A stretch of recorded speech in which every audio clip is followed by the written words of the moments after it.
question.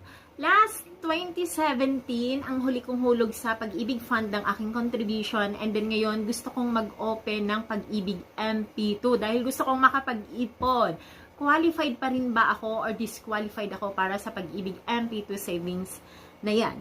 Okay, the answer is yes. Qualified pa rin po kayo kahit 2017 pa ang huli ninyong hulog ng inyong contribution dahil po ang ating Pag-ibig MP2 ay open po ito para sa lahat ng active member ng Pag-ibig Fund at hindi active member ng Pag-ibig Fund pero member ka pa din naman kasi nandun pa yung mga hulog mo eh.